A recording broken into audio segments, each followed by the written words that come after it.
Hello everybody, my name is Natalie. If you're new here, welcome. If you're not new here, thank you so much for coming back and watching my videos. I truly appreciate that. So today I want to talk about things that I adopted in 2022 that I will continue to do in 2023 and things that I will not. So let's get on with the video. So before I begin sharing all the things that I will continue to do and not do, I do want to mention that there's other things that are very important to me and I believe are part of health that don't have to do just with whatever I put in my mouth, food-wise. There's other food, and that is spiritual food. It's super important for me to focus on that first so that everything else falls into place. A lot of the times I find myself digging into just nutrition books and just reading and researching whatever, and then I'm lacking in other areas that are super important, and I don't want to do that. I definitely don't want to do that. And I know that there's so many platforms here on the internet that focus on their niche and the things that they talk about. It could be carnivore, keto, low carb, I don't know, plant-based, vegan, fashion, religion, whatever.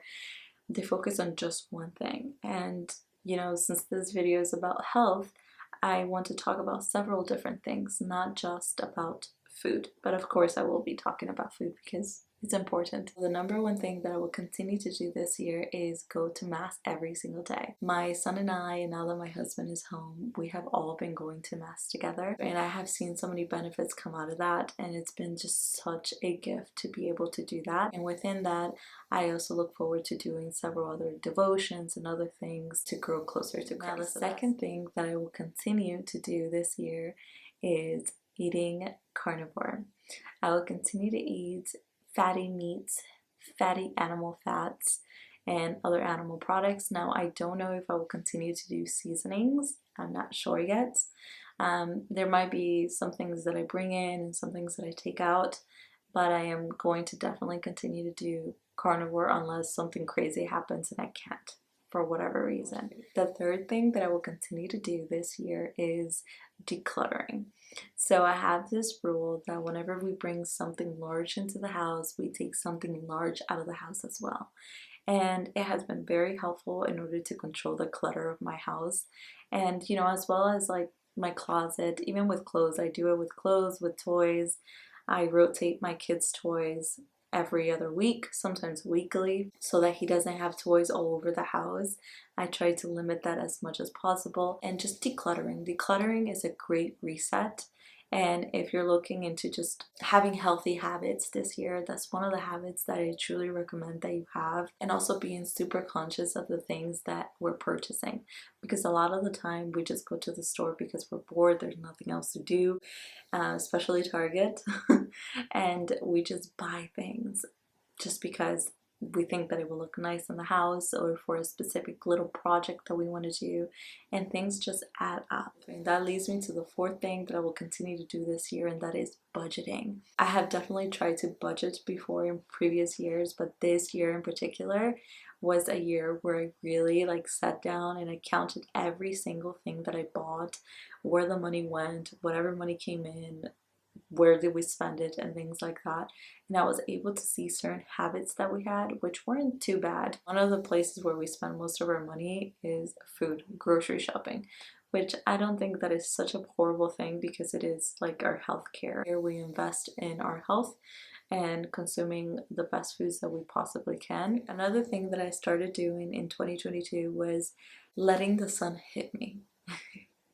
I literally just went outside and I just stood there and I closed my eyes and I let the sun just hit me, and it's such a wonderful feeling. If you haven't done that, do it. It feels so good.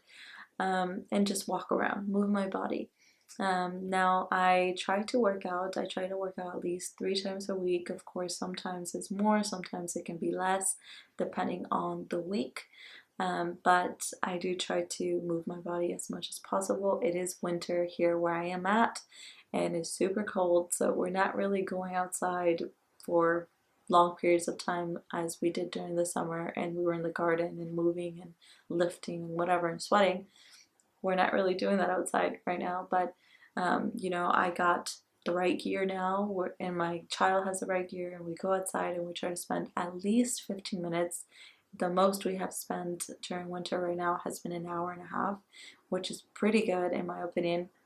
I would have not done that before. This year I also started to use a notebook to write things down for my goals and things like that, as well as tracking my carnivore journey and symptoms and measurements and things like that. I have this notebook that I really like, and I know exactly what's in here. And whenever I am, going through something, a symptom or something that I need to track, I immediately just grab it and I write on it. And before I would grab this and I will type everything in there. And it's still very helpful. I still do it, but I will really like that this coming year I use more paper and pen to write notes, just to document things, but also because it is quite special, no? Like you look at it and you're like, I mean, this was a gift. Get yourself a cute notebook, and just write things down, collect data and photos. That's something that I regret that I didn't do, this year, because I went through so much this year, guys. Like, so many things happened to me. Like, I lost almost half of my hair and I had to do a big chop, and it was a little stressful for me, this entire situation. I had a lot of inflammation with my legs, my feet got worse, the pain, the illnesses just got worse this year. And also having a child that is about to be 2 years old, that has been growing and learning and just flourishing. Honestly, it's been such a privilege to be able to be with him every day. And I regret so much that I didn't take enough photos. I didn't include myself in the photos. I always took photos of him and his father and other people with him, but I didn't want to be in the photos necessarily or asked for a photo to be taken. And lately I've been trying to make it like an effort, like, hey, let's take a family photo, let's do this. And also my husband is now like actively taking photos, because before I used to be like, no, stop doing that, like I didn't like it. So he just stopped.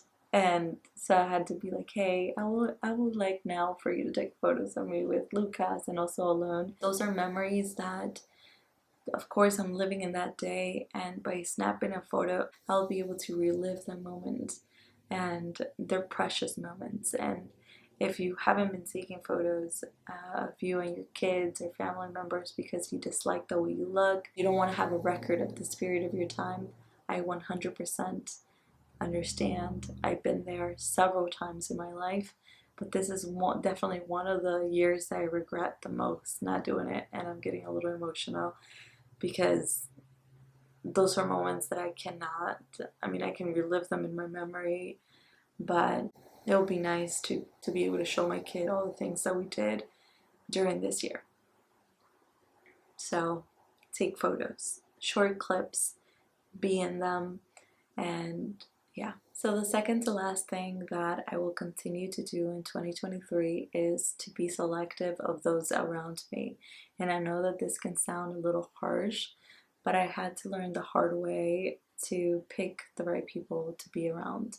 And, especially if you have kids, you want to make sure that whomever is around you, like your circle, is good influence to your children. Remember, the negativity and positivity are very contagious, so choose wisely. Now, the last thing that I want to talk about is time.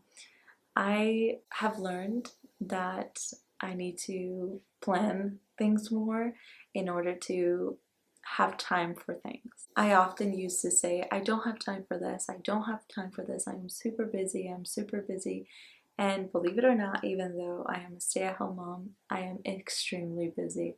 I have so many things that I do because I do plan them and I prioritize them, and I follow that schedule to a T. Being a homemaker is not a small task, and if you think that is a small task, then maybe you need to look a little bit closer to what it takes to be a homemaker and a mother, and also to do all the things that you enjoy doing. Like, I enjoy making these videos for you guys, and that's why I'm here at 11, almost midnight, recording this video, to make sure that I put out this content, and hopefully, it will help somebody. So thank you so much for watching, and I hope that I see you in my next video. God bless. Bye.